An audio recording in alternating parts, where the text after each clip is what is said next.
Boa tarde a todos. É com grande honra que eu cumprimento a bancada acadêmica, também cumprimento o professor Luiz Rodolfo Raja Gabalha Travassos e familiares, amigos aqui presentes. E vamos então dar início à sessão de outorga do título de honorário nacional ao professor Luiz Rodolfo Raja Gabalha Travassos. Em primeiro lugar, quero convidar o presidente acadêmico Pietro Novellino para compor aqui a mesa. E também quero convidar o acadêmico Marcelo Barzinski à mesa. O acadêmico Marcelo Barzinski em breve irá fazer o discurso recebendo o professor Luiz Rodolfo Travassos. Muito obrigado, senhor presidente. Uma honra tê-lo aí.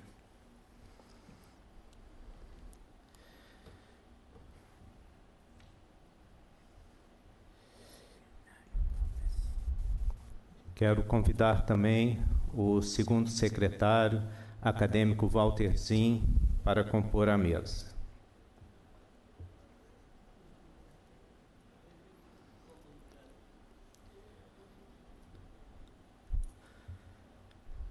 Agora,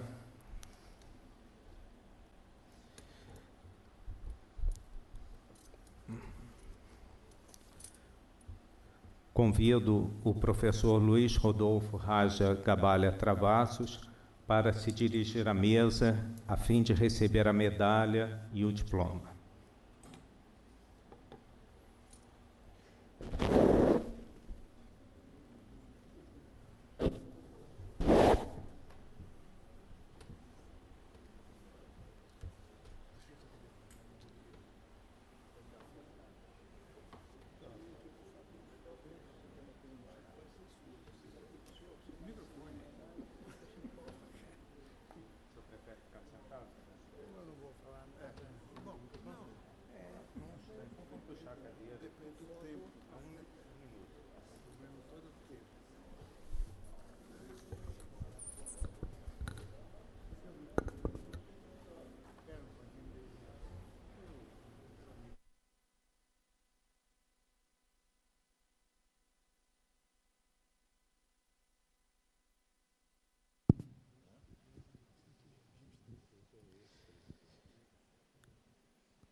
Como presidente em exercício da Academia Nacional de Medicina e pelos poderes a mim conferidos pelo Estatuto e Regimento Interno desta Academia, tenho a honra de lhe impor a medalha e o colar acadêmicos.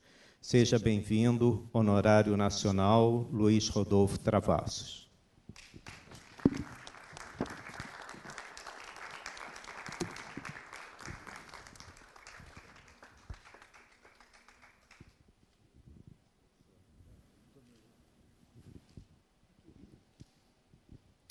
Quero convidar agora o acadêmico Maurício Gomes Pereira para entregar o diploma ao professor Luiz Rodolfo Travassos.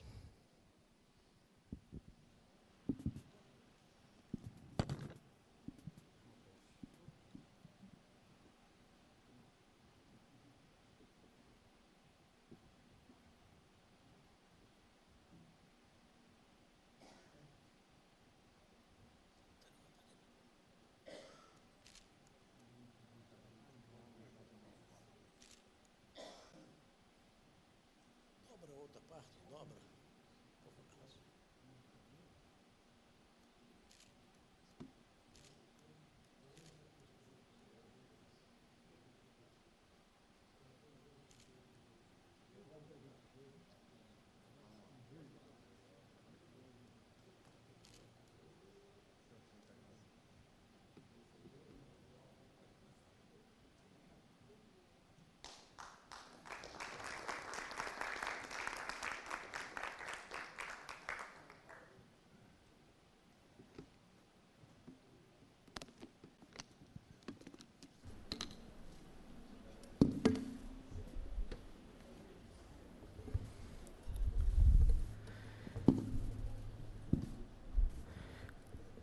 Convido o acadêmico Marcelo Barzinski para saudar o novo honorário nacional.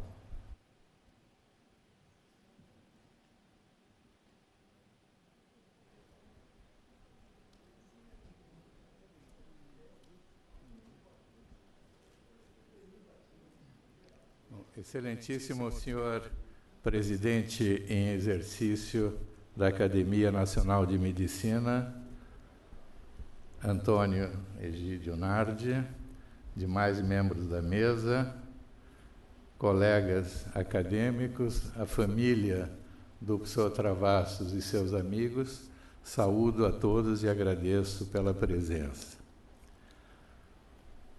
Como já afirmei em ocasião anterior, sou um sujeito de muita sorte. Fiz a minha carreira no ombro de gigantes. Convivi com pessoas notáveis, dentre elas, certamente, o professor Luiz Rodolfo Raja Gabalha Travassos, que hoje tenho a honra e o orgulho de receber em nome da nossa Academia Nacional de Medicina como honorário nacional. O professor Travassos é certamente um ícone da biologia celular e referência internacional na área da glicobiologia. Suas notáveis contribuições à ciência e à medicina vão desde a microbiologia, aonde iniciou e fez grande parte da sua carreira no Instituto de Microbiologia Paulo de Góes, da Universidade Federal do Rio de Janeiro, ainda na Praia Vermelha, até a oncologia experimental, já na Universidade Federal de São Paulo, Unifesp, para onde o professor Travassos transferiu-se em 1981. Para não usar muito do precioso tempo da conferência do nosso recém-honorário, citarei apenas alguns marcos notáveis de suas contribuições. Na área de gestão científica, o professor Travassos criou e dirigiu durante muitos anos o Departamento de Microbiologia Geral do Instituto de Microbiologia da Universidade Federal do Rio de Janeiro. Contribuiu de maneira decisiva para o estabelecimento do primeiro curso de pós-graduação, sensu stricto, em microbiologia e imunologia da UFRJ, e foi coordenador do mesmo curso em seus primeiros anos de pleno funcionamento. Nesse item, há uma amigável disputa entre os cursos de pós-graduação do Instituto de Biofísica Carlos Chagas Filho e o curso de pós-graduação do Instituto de Microbiologia Paulo de Góes. Carlos Chagas Filho e Paulo de Góes, ambos membros titulares desta casa.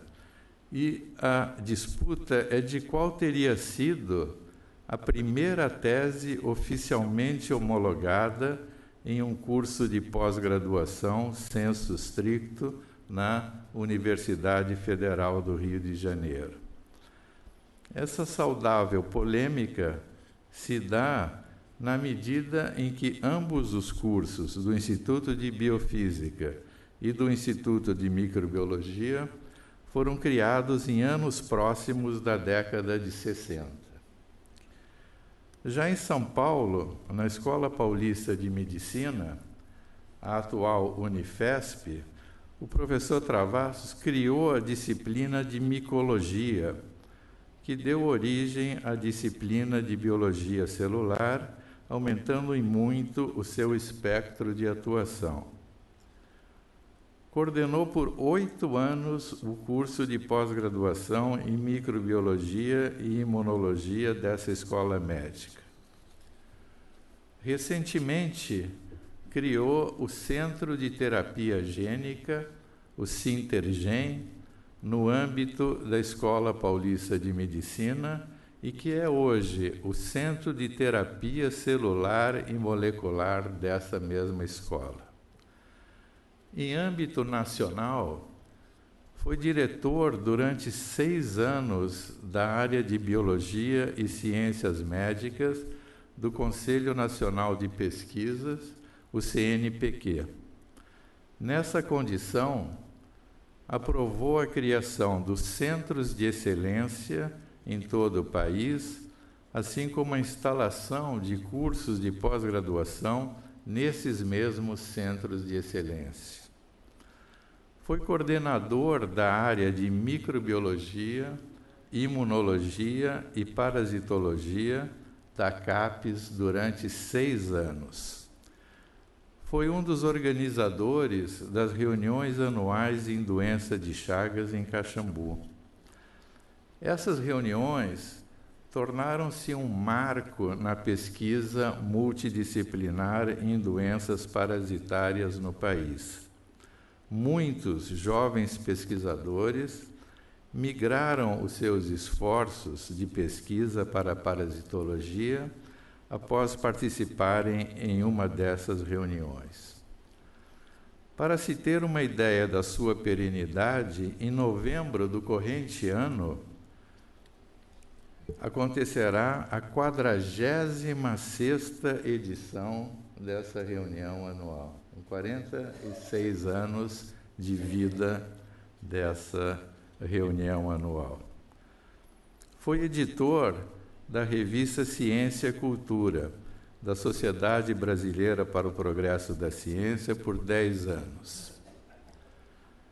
Ora, dentre as contribuições científicas mais importantes, destaco o fato do Travassos já ter, em 1960, publicado o relato do primeiro isolado brasileiro de uma bactéria patogênica do grupo Mimea. Esse trabalho levou ao reconhecimento mundial de bactérias do grupo Wolff glicidolíticas, renomeadas recentemente como a Cyanotobacter baumannii, altamente resistentes a antibióticos. Mais tarde, em colaboração com o professor Seymour Huttner, do Haskins Laboratory, em Nova York, desenvolveu durante anos um trabalho pioneiro em nutrição de micro-organismos centrado em fungos entéricos termofílicos. Esse trabalho foi agraciado com o prêmio da Fundação Nami Jafé. Em 1970, foi agraciado com o título de Guggenheim Fellow para trabalhar na Universidade de Columbia, em Nova York, em colaboração com o Departamento de Bioquímica da Escola Médica desta universidade. A partir dessa colaboração, surgiu a linha de pesquisa em glicobiologia, desenvolvida com Kenneth Lloyd e com Philip Gorin, do Conselho de Pesquisas do Canadá. Esse trabalho originou a estratégia de se caracterizar as estruturas de polissacarídeos de fungos através do uso de técnicas de ressonância magnética nuclear. Essa técnica foi introduzida via esse projeto de pesquisa. Essa linha de trabalhos prosseguiu com muito sucesso, com a vinda, estimulado pelo professor Travassos, do Dr. Gorin para a Universidade Federal do Paraná, estabelecendo-se, a partir daí, a linha de glicobiologia de parasitas, extremamente produtiva em nosso meio. Em 1978, reativou a colaboração com Kenneth Lloyd no Sloan Kettering Cancer Center e no Memorial Sloan Kettering Hospital, em Nova York, quando iniciou a sua linha de pesquisa em antígenos tumorais. Esses trabalhos deram origem a pesquisas abordando o papel fundamental de gangliosídeos na resposta imune a melanomas e serviram como motivação para a criação da Unidade de Oncologia Experimental da Unifesp, onde o professor Travassos continua a pleno vapor a sua atividade de ensino, pesquisa e extensão. Um resumo de seus títulos, prêmios e honraria incluem os seguintes: professor titular, por concurso público, de Microbiologia da Universidade Federal do Rio de Janeiro. Professor emérito da Universidade Federal de São Paulo. Membro titular da Academia Brasileira de Ciências. Comendador da Ordem Nacional do Mérito Científico. Membro do Conselho Curador do Instituto Butantan, em São Paulo. Além desses títulos, o professor Travassos é recipiente de vários prêmios, dos quais eu citarei os mais importantes. Prêmio Samuel Pessoa, da Sociedade Brasileira de Protozoologia. Gran Cruz do Mérito Científico, da Presidência da República. Prêmio Nami Jafé para o Progresso da Ciência. Prêmio da Fundação Instituto Oswaldo Cruz, EMS Sigma, Grupo Pharma, em Ciência e Tecnologia em Saúde. Medalha do Instituto Butantan. Reinbold Hauptmann, do Instituto de Química da Universidade de São Paulo, e o Prêmio Scopus da Elsevier. Publicou 255 trabalhos científicos que receberam quase 11.000 citações e publicou 22 capítulos de livros. Orientou 51 teses de pós-graduação. Esse, meus senhores, minhas senhoras, é o nosso novo honorário nacional. Seja muito bem-vindo, professor Travassos. Estamos todos de parabéns. Muito obrigado.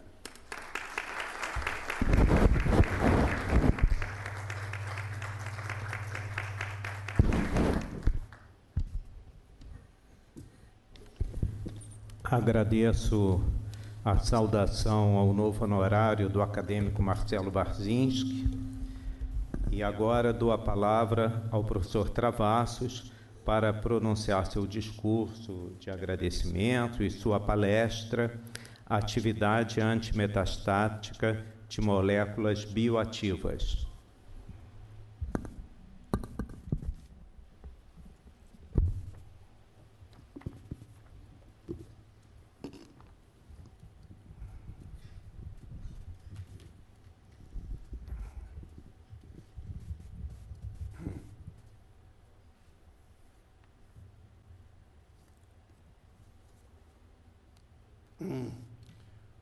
Excelentíssimo presidente em exercício, acadêmico Antônio Egídio Nardi, integrante da mesa, senhores acadêmicos e senhoras acadêmicas, senhores convidados, senhoras e senhores.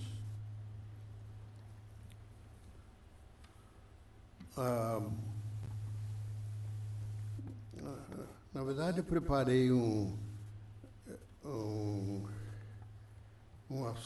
assunto que tem um título, né, de atividade antimetastática de moléculas bioativas, e não preparei um discurso especial, né, para agradecer a apresentação extremamente generosa do professor Barzinski. Mas, de qualquer maneira, eu agradeço bastante a todas as lembranças que o professor Barzinski apresentou da minha carreira.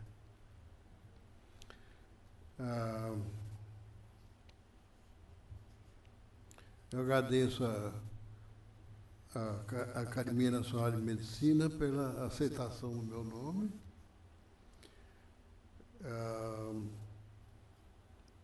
E, obviamente, que agradeço novamente o professor Marcelo Bacins pela indicação e pela a minha apresentação. Escolhi esse tema, atividade antimetastática de moléculas bioativas, que contempla resultados recentes que obtivemos na Escola Paulista de Medicina em São Paulo. Contudo, acho necessário um preâmbulo que justifique uma linha de pesquisa em oncologia experimental por um doutor em microbiologia e imunologia familiarizado com bactérias, fungos e protozoários, paracoccidiose micose e doença de Chagas. Minha tese pode ter sido a primeira defendida no UFRJ, na nova fase da pós-graduação.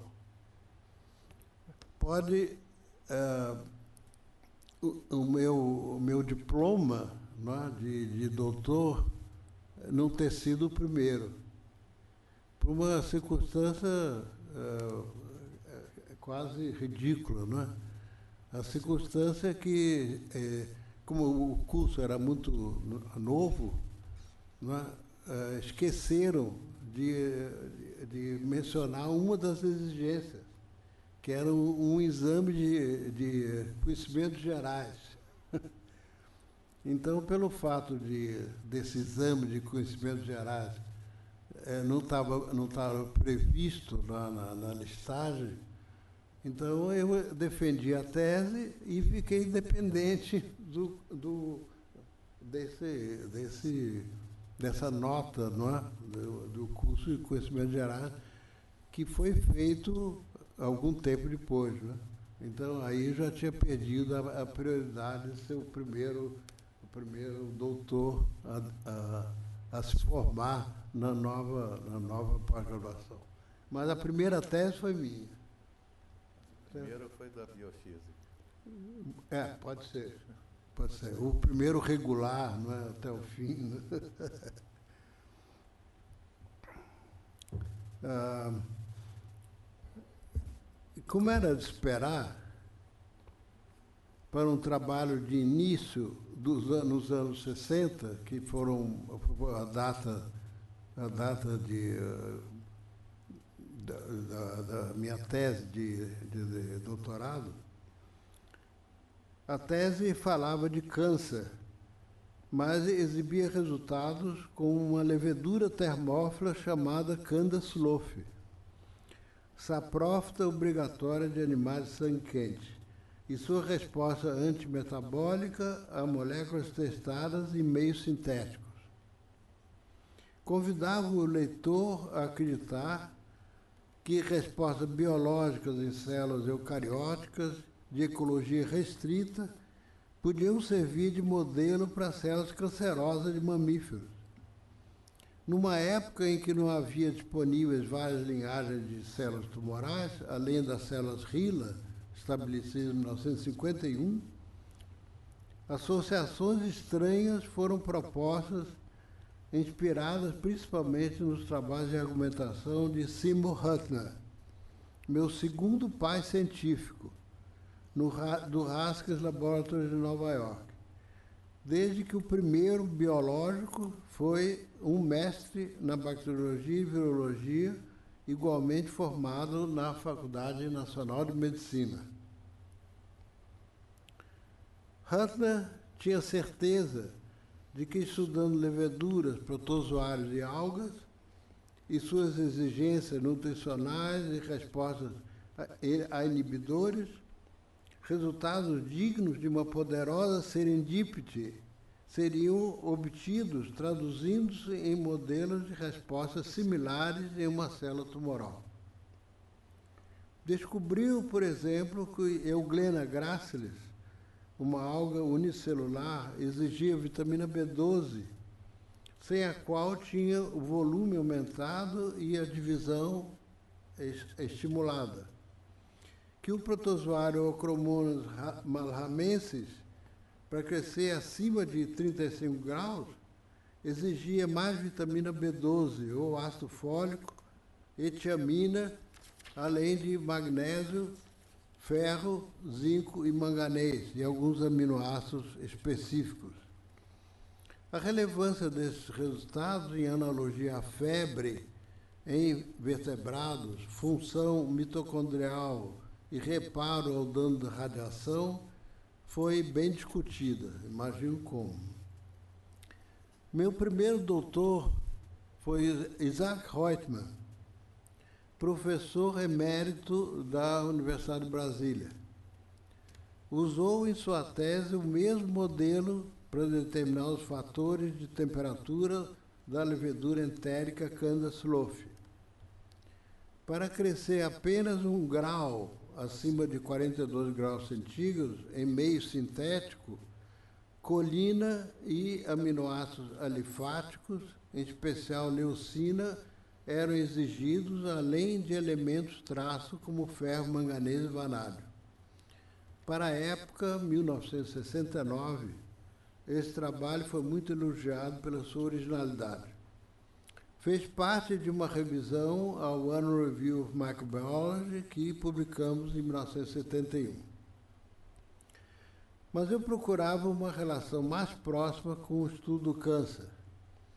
Como diria o prêmio Nobel Sidney Brenner, o progresso na ciência depende de novas técnicas, novas descobertas e novas ideias. Provavelmente nessa ordem. Na procura de uma nova técnica para abordagem mais direta, estudamos a atividade de etionina, um potente carcinógeno hepático no modelo de Candida strophi. Etionina secretada por algumas bactérias intestinais na forma acumulada de S-adenosilmetionina em células eucarióticas, deprime a síntese de NAD e NAD-fosfato, proteínas e ácidos nucleicos. Participa na etilação de RNA e DNA, alterando a estrutura ou competindo com compostos metilados. Mutantes sensíveis de resistência à etionina foram obtidos em Candida strophi, leveduras sensíveis continham 5 vezes mais radioatividade de etionina etil C14 na fração de ácidos nucleicos de Candida strophi. O trabalho publicado no Journal of Bacteriology precedeu as minhas atividades na Columbia University e, em seguida, no Memorial Sloan Kettering Cancer Center, em Nova York, onde a pesquisa com células tumorais, em particular melanoma, estava interligada ao Memorial Hospital com um grande número de pacientes, material para diagnóstico e oportunidade de tratamento, incluindo imunoterapia.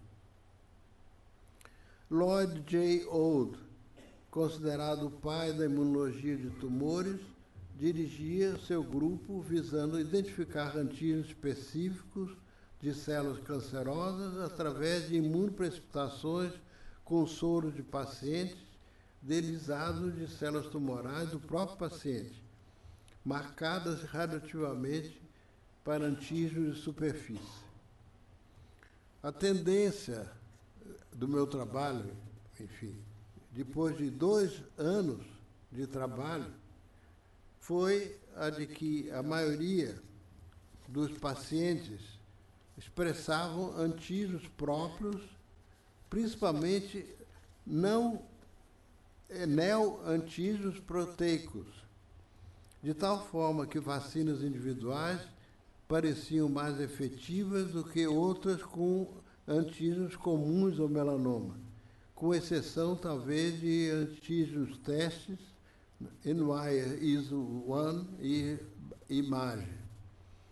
Mais recentemente, em 2017, Pitkowski e colaboradores reconhecem que o desenvolvimento de novos imunomoduladores do microambiente tumoral e neoantígenos podem ser projetos promissores, abrindo novas oportunidades para a imunoterapia do melanoma. No Memorial Sloan Kettering Cancer Center, no laboratório de Kenneth Lloyd, perguntamos se antígenos comuns de melanoma não poderiam ter uma natureza outra que a proteica, como esfingolipídios, por exemplo, tendo identificado com Clifford Puckel o gangliosídeo GD3 como antígeno superexpresso em melanoma e reagindo com o anticorpo monoclonal R24. Nossa publicação no Journal of Experimental Medicine foi seguida de uma série de grupos de pesquisadores testando vacinas de gangliosídeos variados, GM1, GM2, GD2, além de GD3, destacando-se o trabalho de Alan Horton, em 1985, no Sloan Kettering, relatando no PNS regressões completas de melanoma metastático com a infusão do anticorpo monoclonal R24 anti-GD3, em 3 casos de 12 tratados após interrupção completa da quimioterapia.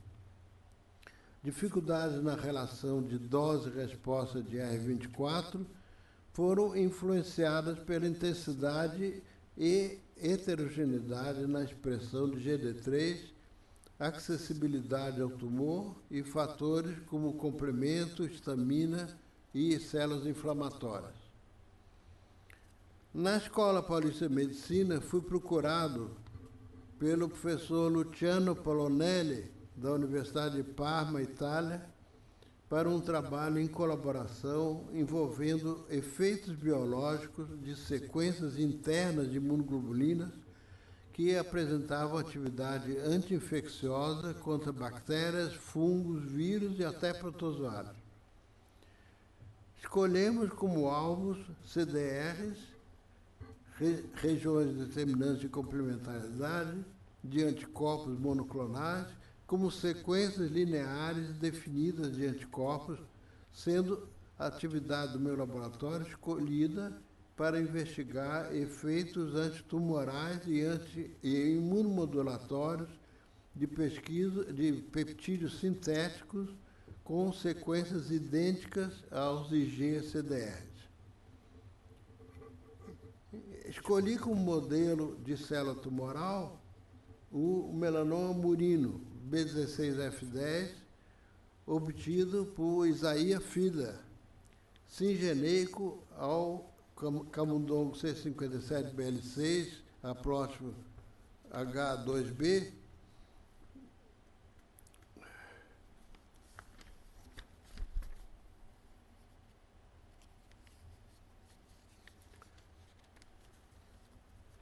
H2B. Fiedler, agora o nosso ícone, não é?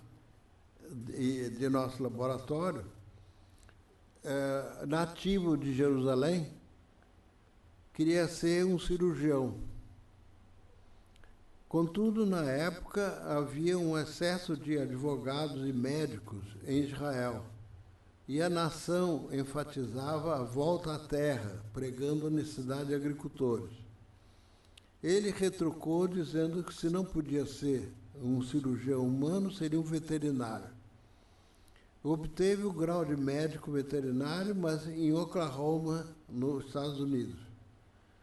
Na Universidade de Pensilvânia, finalmente obteve o doutorado em patologia humana na escola médica. Seu trabalho que o fez famoso foi baseado nos achados do cirurgião inglês Stephen Paget, que identificou o papel das interações entre células tumorais e do hospedeiro, seguindo a hipótese chamada Seed and Soil, em 1889. O câncer se espalha como sementes no vento.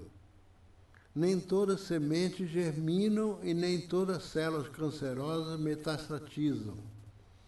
Da mesma forma que as sementes necessitam do solo certo, as células cancerosas procuram o hospedeiro certo.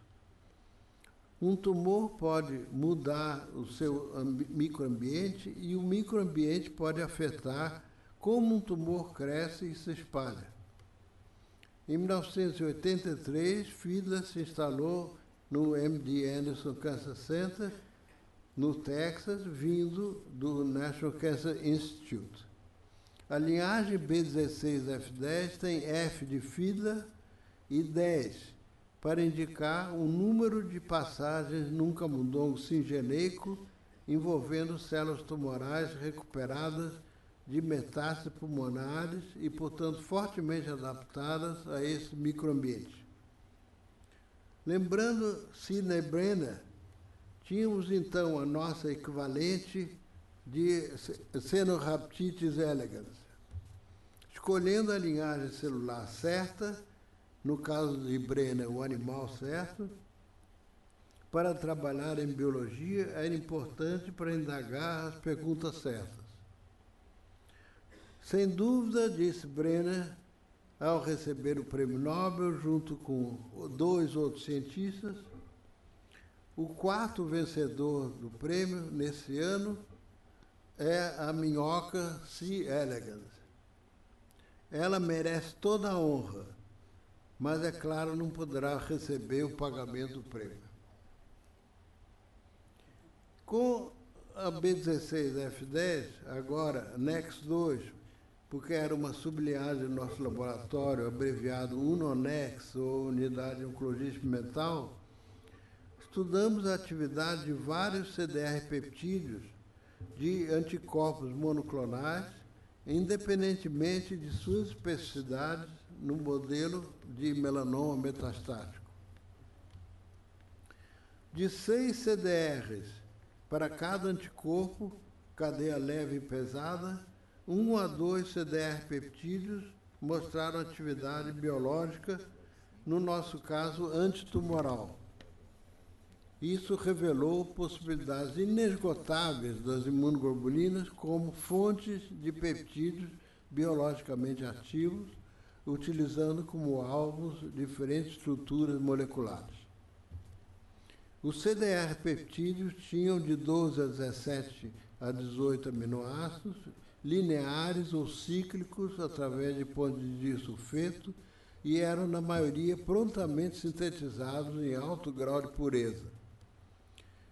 Os mais frequentes com atividade biológica eram H2 e H3 da cadeia pesada e L1 e L2 da cadeia leve.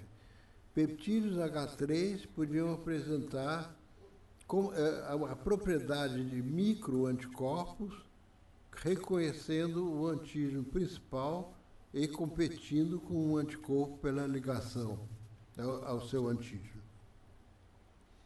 A partir de anticorpos monoclonais contra melanoma B16F10 de nosso laboratório, ou outros antígenos e que foram sequenciados juntamente com sequências de CDR de inúmeras outras imunoglobulinas, testamos os peptídeos sintéticos correspondentes no modelo metastático de melanoma.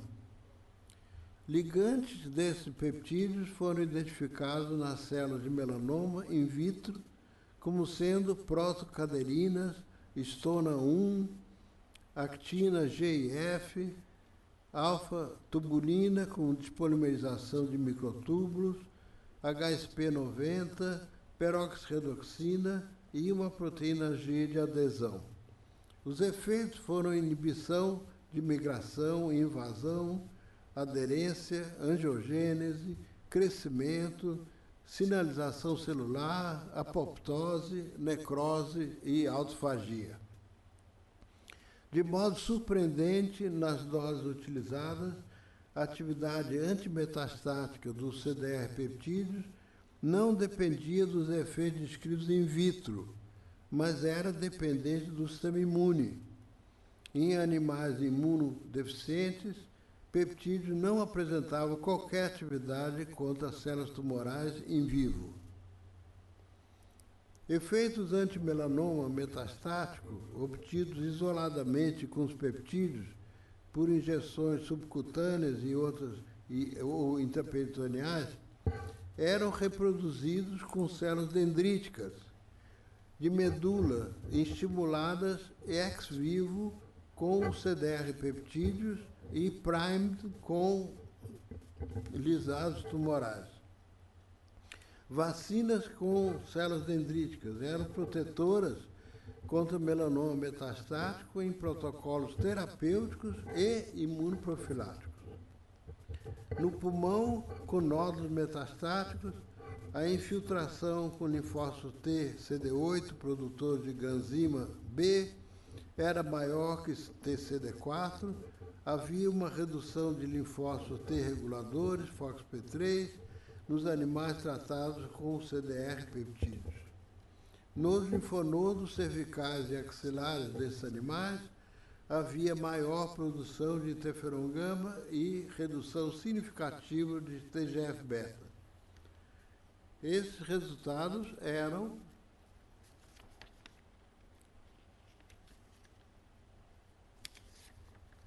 compatíveis com uma resposta imune protetora desses peptídeos, que, quando ativos, reduziam significativamente o número e área de nódulos metastáticos no pulmão, com aumento na sobrevida ou cura.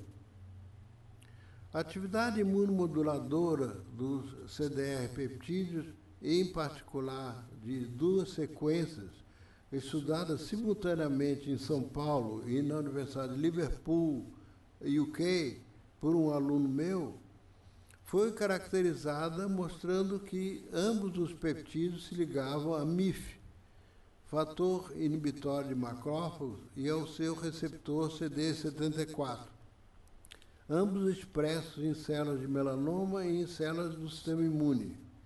Os peptídeos, ambos protetores contra o melanoma metastático, aumentaram a diferenciação de macrófagos para M1, mesmo em presença de MIF, e diminuíram a forma M2, expressando PDL1 e CD206, de modulação supressora. Em células dendríticas, os peptídeos alteraram a sinalização desencadeada pelo eixo MIF-CD74, influenciando sua resposta de modo a reverter o efeito supressor de MIF. O efeito bastante intrigante foi encontrado em células dendríticas humanas provenientes de pacientes com diferentes tipos de câncer. Pacientes com câncer estudados pelo professor José Alexandre Barbuto, da Universidade de São Paulo, podem apresentar células dendríticas deficientes funcionais com propriedades modificadas, ao contrário das dendríticas normais derivadas de monócitos. Nesse sistema, um de nossos CDR peptídeos estimulava a produção de TCD8 e TCD4, linfócitos efetores, em células dendríticas deficientes, e inibia ou era indiferente à mesma proliferação linfocitária em DCs de funcionalidade normal, mostrando uma curiosa imunomodulação. O tratamento mais recente do melanoma metastático é imunoterápico, com anticorpos ipilimumab e pembrolizumab, contra os antígenos CTLA4 e PD1 aprovados pelo FDA. O segundo deles foi usado no tratamento do melanoma com metástase cerebral do ex-presidente dos Estados Unidos, Jimmy Carter, com incrível sucesso. Ele continua vivo. Esses antígenos são chamados immune checkpoints e os anticorpos bloqueiam seu efeito regulatório, liberando a síntese de linfócitos efetores protetores contra o tumor, dirigidos contra uma variedade de especificidades. Esses achados foram comemorados com o Prêmio Nobel conferido recentemente ao professor James Allison, pesquisador do MD Anderson Cancer Center. A existência, no entanto, de neoantígenos do melanoma, de mutações de membros da família do interferon-gama e da expressão de outros imunocheckpoints de efeito contrário, além dos efeitos colaterais que revisamos com os CUT no Intech Open de 2018, tem limitado a resposta aos anticorpos monoclonais anti-CTLA4 e anti-PD1, como não respondedores de 50% ou mais dos pacientes tratados. O mais encorajador para o nosso grupo é que um de nossos peptídeos, análogos a um CDR peptídeo, quando associados ao anti-PD1, eliminavam completamente os nódulos de melanoma metastático em camundongos singeneicos. Os peptídeos CDR podem, dessa forma, ser candidatos a diminuir a percentagem de não respondedores e anticorpos anti-imune checkpoints, que, como tem sido mostrado em vários centros, inclusive no Memorial Sloan Kettering, por Jed Wolchok, são realmente efetivos contra o melanoma metastático. Dedico essa apresentação ao professor Luciano Polonelli, ex-professor da Universidade de Parma, Itália, que me chamava de irmão mais velho. Em março desse ano, recebi dele uma mensagem com o título Thank you and Goodbye. Completou 70 anos de idade e perdia sua posição operacional conforme a lei. Muito obrigado.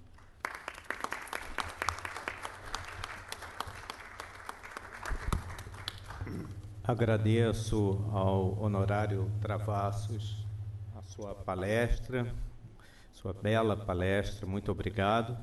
E como ainda temos algum tempo, eu abro a palavra à bancada acadêmica, se algum acadêmico deseja fazer uso da palavra.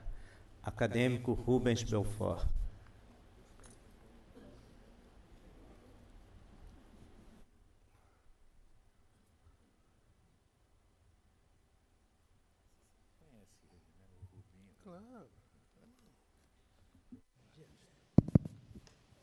Senhor presidente, confrades, eu tomei a palavra para, representando a Escola Paulista de Medicina e a Universidade Federal de São Paulo, a reconhecer o grande mérito da entrega desse título ao professor Travassos.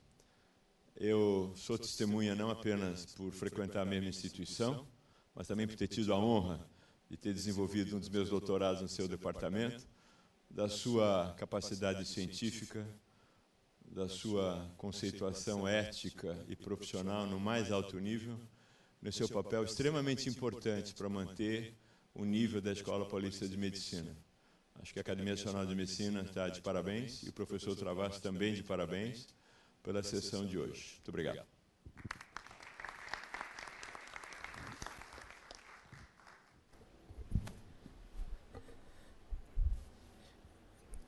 Eu também quero saudar o honorário Travassos, a honra de tê-lo entre nós, e a Academia Nacional de Medicina, uma instituição, a mais antiga instituição científico-cultural do Brasil. Nós fomos fundados por Dom Pedro I, e Dom Pedro II frequentou bastante aqui a academia, inclusive existe a cadeira Dom Pedro II ali no hall principal, e nós nos reunimos todas as quintas-feiras, desde 1829, regularmente, em sessões científicas, culturais, e o título de honorário é um título muito especial para todos nós, porque o acadêmico titular, ele se candidata à academia, passa por um crivo com o currículo, uma memória, existe uma eleição. Já o honorário, ele não se candidata, ele é escolhido por um grupo de acadêmicos que apresenta o currículo dele aos acadêmicos titulares e então há uma votação e, no seu caso, Honorário Travasso foi escolhido por unanimidade, mostrando assim o valor do seu trabalho. A academia, faltam praticamente 10 anos para completar 200 anos de existência e o reconhecimento da sua carreira médico-científica nos orgulha muito em tê-lo em nosso quadro. Então, prazer estar aqui com o senhor. Também quero cumprimentar os membros da família que estão aqui presentes por essa carreira do professor Travassos.